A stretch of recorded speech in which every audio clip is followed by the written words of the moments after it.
I never thought I'd find myself in a situation like this.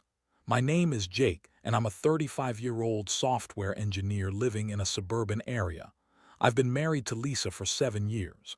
On the outside, we looked like the perfect couple, the kind you'd see in those cheesy Instagram posts. But as the saying goes, appearances can be deceiving. About a year ago, things started to change. Lisa was coming home late from work more often, and I noticed she was spending a lot of time on her phone, always texting and laughing at something that must have been hysterical. When I asked her about it, she'd brush it off with a quick, "Just work stuff, babe," or "You wouldn't get it." That should have been my first red flag. I remember one night in particular where we had plans to go out for dinner. We never made it. Lisa came home an hour late and said she had to deal with a last-minute project. The thing is, I know her job well enough to understand that last-minute projects don't typically happen at 9 p.m., but I let it slide. I didn't want to seem like the jealous husband, you know. Fast forward a couple of months, the signs kept piling up. I caught her deleting text messages whenever I walked into the room. I confronted her about it and she snapped back, "It's none of your business, Jake." When she said that, it stung. I'd never seen her so defensive, but I wanted to trust her. I wanted to believe the best in her. It all came crashing down one fateful evening. I decided to surprise her. I left work early, picked up her favorite takeout, and headed home. When I walked through the front door, I noticed her phone buzzing on the kitchen counter. Without thinking, I picked it up to silence it and saw a message that made my heart drop. It was from someone named Mark. The message read, "Can't wait to see you tonight. Don't forget to wear that sexy black dress." I felt the blood rush from my head. My stomach clenched like a vice. I couldn't breathe. I was frozen in place. I thought I was going to throw up. I'd always had my suspicions, but this was the evidence I needed. I stood there, staring at the screen, not knowing how to process what I had just read. When Lisa finally came home, I was still in shock. I confronted her with the phone in my hand, shaking like a leaf. "Who the hell is Mark?" I demanded, my voice trembling with emotion. Her face turned pale, and for a moment she looked like a deer caught in headlights. Then it was like a switch flipped. She started yelling, calling me paranoid and accusing me of invading her privacy. "You're such a loser, Jake. You always jump to conclusions without facts," she screamed. That was the moment I started to feel a rage building inside me. How could she twist this around on me? I pressed on, demanding answers, and she finally broke down, but not in the way I expected. Instead of admitting to the affair, she turned it into a blame game. "You're my backup plan, Jake. You always have been. You're so obsessed with your work you don't even see what's happening around you." Her words stung. I was crushed, but I wasn't about to let her see how deeply it affected me. The audacity of her claiming I was the problem, that I was somehow the reason for her infidelity. I had given her everything, and here she was, throwing it back in my face. With every accusation, my anger transformed into something darker: betrayal. I had trusted her completely, and now I felt like a fool. The evening spiraled quickly into chaos as we hurled insults at each other, the air thick with tension and resentment.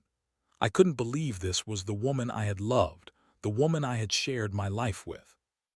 As she stormed out to cool off, I was left standing in the wreckage of our marriage, flooded with emotions I couldn't even put into words. The pain was immense, but so was the anger. I realized right then and there that I had to come up with a plan. I wasn't going to let her destroy me without a fight. I wanted revenge, and I wanted her to feel the weight of her betrayal. I spent that night awake, packing the floor and trying to map out everything that had happened. My mind raced with possibilities for what I could do next. This wasn't just about the affair, it was about the woman I thought I knew and the life we had built together. I had a feeling this was just the beginning of a long, painful journey, but I was ready for it. Little did I know, the path I was about to take would lead me to places I never imagined going. After that explosive evening, I found myself in a whirlwind of emotions. I felt like I was living in a nightmare I couldn't wake up from. I spent days replaying every moment, every argument, every sweet thing she'd ever said to me. I couldn't help but analyze our entire relationship. How had I missed the signs? Did I really not know her at all?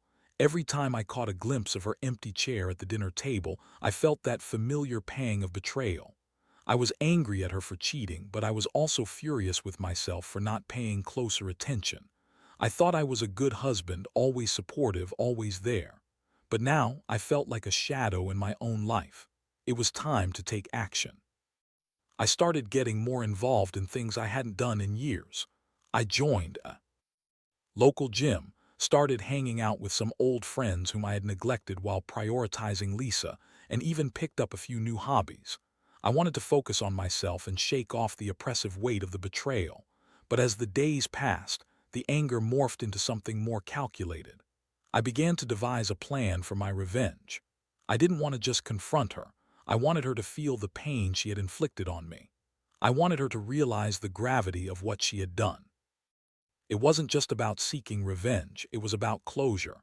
It was about reclaiming my self-worth. I started by gathering information. I remembered Mark, the guy she'd been texting. I did a bit of digging, using social media and mutual connections to find out more about him.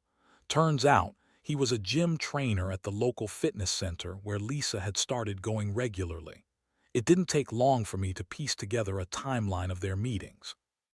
It made sense now. She was spending more time working out, which was a cover for her extracurricular activities. One night, I decided to take a visit to that gym. I walked in heart pounding, scanning the room for familiar faces. It was uncomfortable, like I was invading a place I didn't belong, but I was on a mission. I wanted to confront Mark, to see the face of the man who had taken my wife from me. I didn't have to wait long. He walked right past me, wearing a tank top that showcased his bulging muscles and an arrogant smirk that made my blood boil. I could see him chatting with some women, clearly enjoying the attention. Anger surged through me. Who did he think he was? I approached him, my heart racing. "Mark, right," I said, trying to keep my voice steady. He turned to face me, confusion evident on his face. "Yeah, that's me. Can I help you?" "I'm Jake, Lisa's husband. We need to talk," I said, my voice low but firm. The color drained from his face. "Oh," was all he managed to say. I could see the gears turning in his head, and I knew he was trying to piece together how much I knew. "What do you think you're doing with my wife?" I asked, trying to keep my composure. "You think this is just a game for you?" "Dude, it's not what you think," he started, but I cut him off. "Not what I think. I have texts, Mark. You think I'm going to just let this slide?" I leaned in closer, lowering my voice. "You need to stay away from her. You're messing with something that doesn't belong to you." He looked uncomfortable, shifting his weight from one foot to the other. "Look, man, it happened. But she's not the only one at fault here. You must have known something was off." His words hit me like a punch. He was right in a way, but I didn't want to hear it. Instead of yelling or escalating the situation, I decided to back off. I didn't want to give him the satisfaction of seeing me lose my cool. I simply turned and walked away, leaving him standing there, likely shaken. That confrontation had ignited something within me. I realized I needed to confront Lisa too, but not just yet. I wanted to gather more evidence first. I wanted to give her a chance to come clean before I laid all my cards on the table. The next week I started following her. I know it sounds a bit creepy, but I needed to know the full story. I needed to see with my own eyes what she was doing when she said she was working late. I was like a hawk, waiting to catch her in the act. I didn't want to just rely on hearsay. I wanted irrefutable proof of her betrayal. The first night I followed her, I parked a few blocks from the gym. Watching her through the tinted window of my car felt surreal. She looked good, laughing and smiling, but it felt hollow. I saw her walk into the gym with Mark and my heart sank. They were going to be alone together, and the thought of it made my stomach twist. I watched for about an hour, and then something unexpected happened. I saw her leave with him, both of them seemingly carefree. My heart pounded in my chest, and I felt a burning rage bubbling beneath the surface. I wanted to scream, to confront them both right there, but I held myself back. I was playing the long game, and I needed to remain composed. As they drove off to who knows where, I couldn't shake off the feeling of betrayal that settled heavy in my chest. Lisa had made her choice, and now it was time for me to make mine. The more I learned, the more resolved I became. I wasn't going to let this end without a fight. I was going to make her feel exactly what I felt. The next step was clear. I was going to gather all the evidence I could find and confront her when I was ready. The emotional roller coaster was exhausting, but I was determined. If Lisa wanted to play games, then so be it. I was prepared to change the rules entirely. The next few days turned into a blur of surveillance and planning. I invested time into gathering every piece of evidence I could find regarding Lisa and Mark. I started keeping a record of her late nights, her unexplained absences, and all the little lies that had slipped from her lips over the past few months. It was becoming a full-time job, but I was fueled by a mix of anger and a desperate need for closure. One evening, I followed her again. This time I parked closer to the gym, well within sight of the entrance. My heart raced as I watched Lisa walk in, wearing that same sexy black dress that had sparked the message from Mark. I felt a rush of nausea, mixed with a fierce determination. I wanted to confront her, but I needed to wait for the right moment. As I sat there, I saw Mark's car pull up. He stepped out, looking confident as ever. I could feel the anger boiling inside me as I imagined what they were doing together behind those gym walls. It felt surreal to think that the woman I had once loved so deeply was now betraying me so openly. I glanced down at my phone, scrolling through the photos I had taken of them together over the past week. I had pictures of them laughing, their bodies close as they engaged in flirtatious banter. I wanted to capture every moment that proved her infidelity. The ultimate proof that Lisa was not the person I thought she was. Finally, after what felt like an eternity, I saw them leave the gym together, their laughter echoing in the parking lot. They headed to a nearby bar, and I followed them, keeping a safe distance. My heart pounded in my chest as I parked and watched them through the window. They found a cozy booth in the corner, and I could see Mark leaning in closer, whispering something in her ear that made her laugh. I felt a surge of anger wash over me, and I took a moment to breathe deeply, reminding myself to stay calm and collected. I didn't want to lose control. I wanted to be strategic. This was just the beginning of my plan. After about an hour, Lisa's body language changed. She was leaning into Mark, her hand resting on his arm. It was a clear sign that the chemistry had escalated beyond simple flirting. I took some more pictures, capturing the moment that would eventually serve as the crux of my confrontation. When they finally left the bar, I knew it was time to act. I drove back home, my mind racing with thoughts of how I would confront her. I felt like a man on a mission, ready to expose Lisa for who she really was. That night, I set up a meeting with myself, an internal dialogue, where I rehearsed what I wanted to say. I knew I needed to be firm but composed. I couldn't let her see just how much her betrayal hurt me, even if it felt like I'd been stabbed in the gut. The following day, I gathered all my evidence, the texts, the pictures, the timeline of her late nights, and even the bar receipts I had managed to print from the gym's app. I wanted her to have no escape, no way to twist the narrative. This was going to be a reckoning. When Lisa came home that evening, I was ready. I sat at the dining table, the evidence laid out before me like a damning case file. As she walked in, her face lit up with a smile, but that quickly faded when she saw the serious look on my face. "Jake, what's going on?" she asked, her voice dripping with faux concern. "Sit down, Lisa. We need to talk," I said, trying to keep my tone level. She hesitated for a moment, glancing at the papers spread across the table, then sat down, crossing her arms defensively. "What is this about? I know about you." "And Mark," I said, watching her reaction closely. The color drained from her face, and I felt a rush of satisfaction at the look of panic in her eyes. "I have proof of everything, your late nights, the texts, the whole deal." She opened her mouth to respond, but I held up my hand to silence her. "You don't get to deny this, Lisa. You can't twist the story into something else. I've seen it all." For a moment she looked stunned, almost as if she was searching for the right words. Then she shifted into defensive mode, folding her arms tighter. "You're being paranoid, Jake. I can explain everything." "Explain what?" I shot back, my voice rising.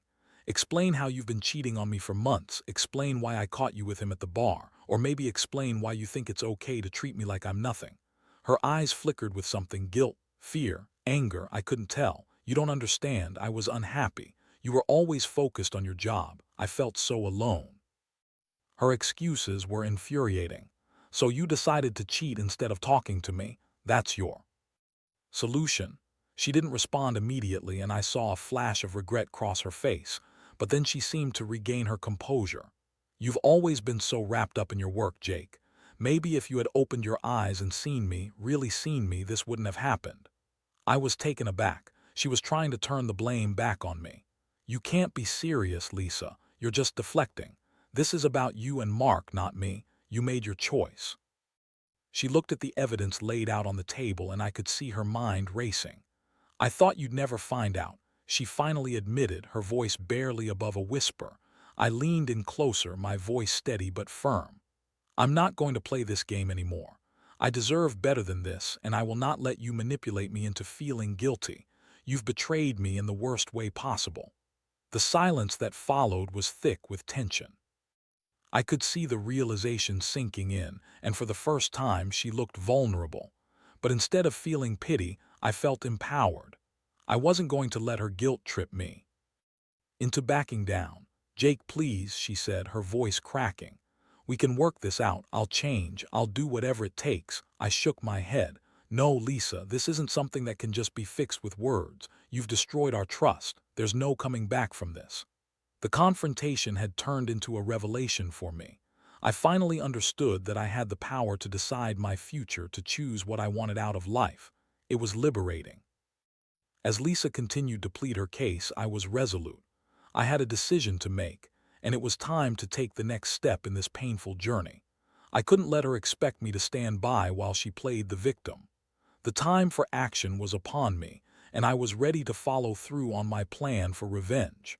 After that confrontation, I felt a strange mix of relief and determination. I had finally laid everything out on the table, and for the first time in a long time, I felt like I was in control. Lisa's frantic pleas and attempts to shift the blame only fueled my resolve. I knew I had to take decisive action, and I refused to let her manipulate my emotions any longer. That night, I went to bed feeling a sense of clarity wash over me. I was done being the backup plan, the one who was taken for granted. It was time to show Lisa the consequences of her actions, and I was going to do it in a way that would hit her where it hurt the most, her pride. Over the next few days, I put my plan into motion. I started by reaching out to a lawyer. I wanted to explore my options and understand how to proceed with a divorce. The idea of untangling our lives was daunting, but I was ready. I wanted Lisa to feel the repercussions of her choices, and a divorce would send a clear message. Talking to the lawyer was a wake-up call. I learned about the division of assets, custody arrangements. We didn't have kids, but it was still important to know, and how to protect myself legally against any claims Lisa might make against me. I felt a sense of empowerment as I realized that I could take charge of my own future. I also began networking. Friends and family. I needed a support system, people who understood what I was going through. I reached out to my brother Mike, who had always been my confidant. I met him for drinks one night and poured out my heart. He listened intently, shaking his head in disbelief at Lisa's betrayal. "Man, I always thought you two were solid," he said, sipping his beer. "She definitely doesn't deserve you. You're better off without her." His support meant the world to me, and it added fuel to my fire. I started to feel like I was reclaiming my life, piece by piece. My confidence grew, and with it, my resolve to make Lisa understand the gravity of her choices. Next, I decided to gather the final pieces of evidence I needed for the impending divorce. I had already documented her late nights and the messages, but I wanted to make sure I had everything covered. I began tracking her phone activity and looked into social media interactions. I wanted to see just how deep this affair had gone. One evening, as I was going through her social media, I stumbled upon a post that made my blood. It was a picture of Lisa and Mark, arms around each other, smiling at a party. The caption read, "So grateful for amazing friends who make life brighter, blessed." My heart raced with rage, and I felt a burning desire for revenge course through me. This was the last straw. I screenshot the post, feeling vindicated but also a bit unhinged. I knew I would use this evidence during the divorce proceedings. It was time to make her pay for her betrayal, and I was going to make sure it was public. With my evidence compiled and my plan forming in my mind, I decided to confront her one last time. I wanted to give her a chance to own up to everything before I went through with the divorce. I wasn't looking for reconciliation. I just wanted to see if she would come clean on her own. That evening, I set the stage. I called Lisa and asked her to meet me at a local coffee shop. I chose a public place because I wanted to control the environment. I didn't want her to try to manipulate the situation to her advantage. When I arrived at the coffee shop, I saw her sitting at a table fiddling with her phone. She looked up and greeted me with an uneasy smile. "Hey Jake, what's this about?" I took a deep breath. I wanted to talk about what's been happening between us, about you and Mark. Her expression shifted and I saw the panic return to her eyes. "Jake, please, I've already said I'm sorry. Can't we just move on from this?" I leaned in closer, fixing her with a steely gaze. "Moving on isn't that simple, Lisa. You've betrayed me and I need to know how deep this went. I have proof of everything, including that post with Mark." Her face paled. "You've seen it?" "Yes," I replied coldly. "And it's time to come clean. I want to hear it from you, Lisa. I want you to tell me the truth about your affair, everything." She hesitated and I knew she was weighing her options. Finally, she sighed, her shoulders slumping. "Okay, fine, I'll tell you, but you have to promise to listen." I nodded, my heart racing. This was the moment I had been waiting for. Mark and I started talking at the gym. It was innocent at first, just friendly, but then it escalated. We began flirting and I got caught up in the excitement of it all. I know it was wrong, but I felt so neglected. You were always busy with work and I felt so lonely. I thought I could find happiness elsewhere, she said, looking down at her hands. I fought to keep my emotions in check. "And did you find happiness, Lisa? Is this what you wanted?" Her eyes flickered with regret, but the anger inside me was still simmering. "No, I didn't want it to go this far. I made a huge mistake and I know I hurt you. I never meant to." I shook my head, feeling the weight of her words. "You made your choice, Lisa. You thought you could have both worlds." She looked up, tears shining in her eyes. "I didn't think it would come to this, Jake. I thought you'd never find out. I thought it could stay a secret." "Secrets have a way of coming out, don't they?" I replied, my voice steady. "The truth is, you've broken my trust. And I don't know if I can ever forgive you. I needed you, Lisa. I always thought we were a team." Her tears fell freely now, and I felt a mix of satisfaction and sadness. I had wanted her to feel this pain, but seeing her cry didn't bring me joy. It was a bittersweet victory, one that felt hollow in the grand scheme of things. "Jake, please, I'll do anything to make this right. I'll change," she pleaded, reaching for my hand. I pulled away, standing firm. "It's too late for that, Lisa. I have to put myself first now. I need to protect my heart, and I can't do that while you're in my life." As I walked away from the coffee shop, I felt a weight lift off my shoulders. I was finally taking control of my life, ready to embrace the next chapter. This was not just about revenge. It was about reclaiming my dignity and moving forward without the shadow of betrayal looming over me. The next step was clear. I would file for divorce, and I would make sure Lisa understood the full impact of her actions. I was no longer going to be the backup plan. I was ready to close this chapter for good. The following days felt surreal. I was finally taking concrete steps toward ending my marriage, but the emotional weight of it all lingered. I had made the decision to file for divorce, and now I was ready to set everything into motion. I spent hours researching divorce procedures, talking to my lawyer, and preparing myself for what lay ahead. When I met with my lawyer again, she laid out everything clearly: the division of assets, the timeline of the divorce process, and what I could expect in terms of alimony and property. It was overwhelming, but I was determined to cover all my bases. I wanted to make sure that Lisa couldn't twist the situation in her favor. One evening, after I had gathered all my documentation, I finally filled out the divorce papers. It felt oddly cathartic to put my feelings into words on paper. I was not a victim. I was taking a stand. I signed my name at the bottom, and in that moment it felt like I was shedding an old skin. However, I also knew that submitting those papers would change everything. It was a necessary step, but it also meant I'd have to face Lisa again. I braced myself for the inevitable confrontation. knowing it could go one of two ways. She could either accept that it was over or she could put up a fight. I decided to meet Lisa one last time to inform her I was filing for divorce. I thought it would be better to do this face to face instead of dropping the papers on her unexpectedly. I chose a quiet cafe, one where we used to go for weekend brunches. It felt symbolic, like closing the door on our old lives. When I arrived, Lisa was already seated at a table, nervously tapping her fingers on the surface. She looked up as I approached, her expression a mixture of hope and apprehension. "Hey," she said, her voice a bit too bright for the gravity of the moment. "I'm glad you could make it." "Thanks for meeting me," I replied, keeping my tone neutral. I sat down across from her, my heart pounding. "I wanted to talk to you about something important." She nodded, and I could see her bracing herself. "Is it about us, about the divorce?" I took a deep breath, steadying myself. "Yes, I've made my decision, Lisa. I'm filing for divorce." Her face fell, and for an instant I felt a pang of sympathy, but I quickly reminded myself of all the pain she had caused me. "I've already prepared the paperwork, and it's just a matter of time before everything is finalized." "Jake, please," she said, reaching across the table. "Can't we talk about this? Can't we work things out? I'll do whatever it takes." I gently pulled my hand away, unwilling to let her breach the boundaries I had set.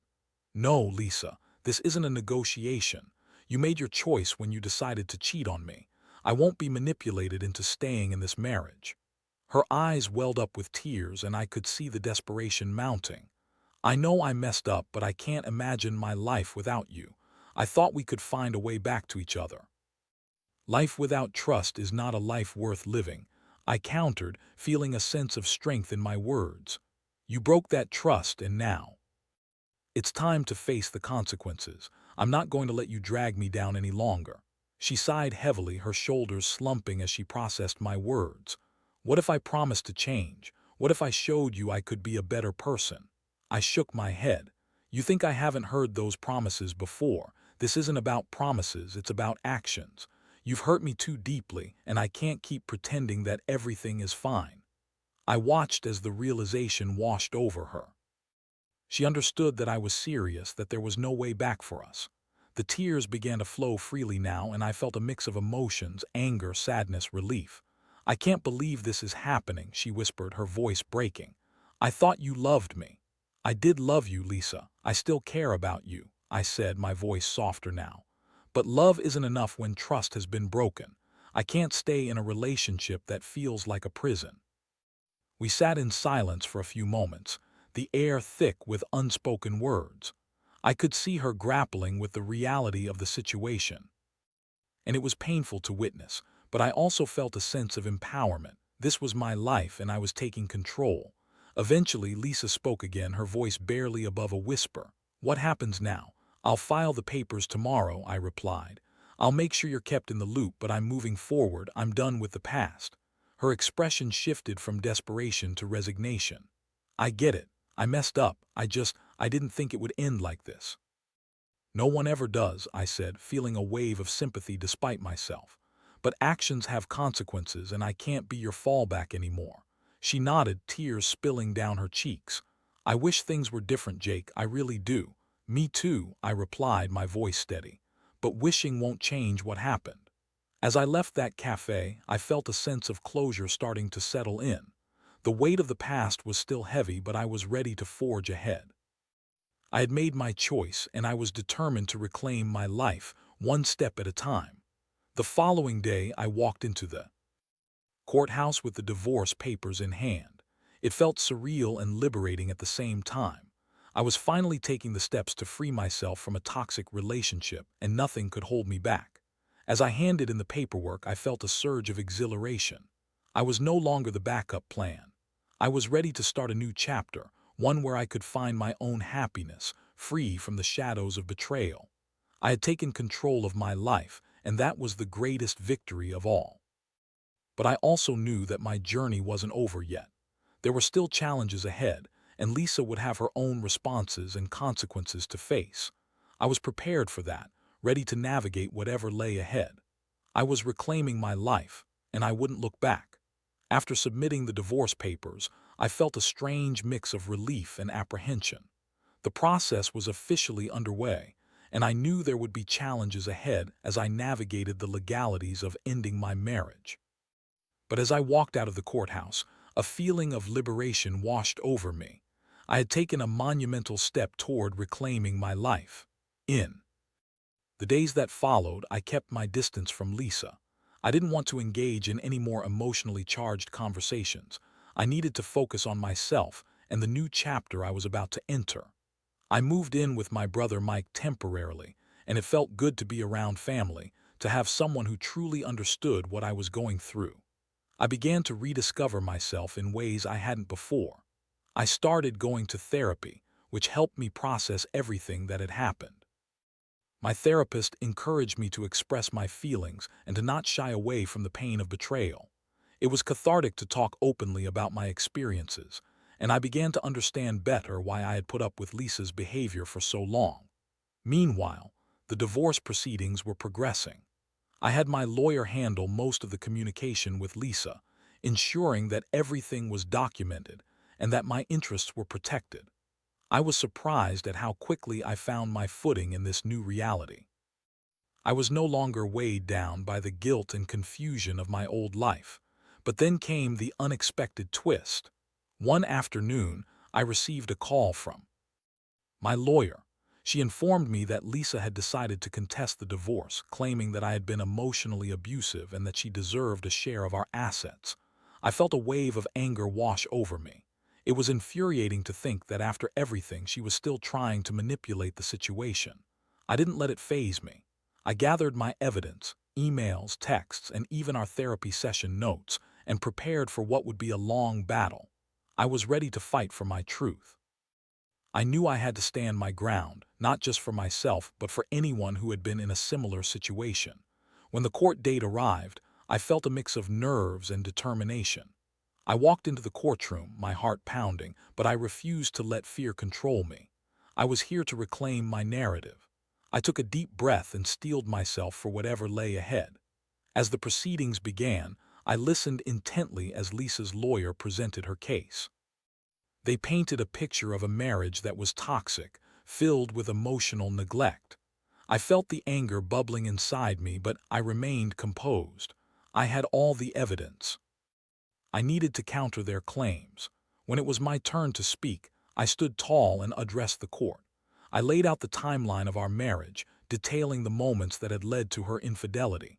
I shared the proof I had collected, messages, photographs, and witnesses who could attest to her behavior. I spoke from the heart, laying bare the truth without exaggeration.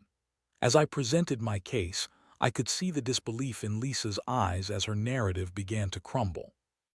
The shame I had felt for so long transformed into empowerment. I was no longer the victim. I was a man reclaiming his dignity. When the judge rendered the decision, I felt a rush of relief. The court ruled in my favor, granting me the divorce and determining the division of assets based on the evidence I had presented. I couldn't help but feel a sense of victory. I had fought for my truth, and it had paid off. Walking out of the courthouse, I felt like a new man, one who had faced his demons and emerged stronger. I had learned valuable lessons throughout this journey. I realized the importance of self-worth and the necessity of standing up for myself. I also understood that true love requires trust, communication, and respect, and that a relationship built on lies could never withstand the test of time. In the weeks that followed, I began to mend my broken heart. I spent time with friends, explored new hobbies, and even began dating again. It was a slow process, but I was determined to open my heart to new possibilities. I realized that life was too short to dwell on the past, and I was ready to embrace my future.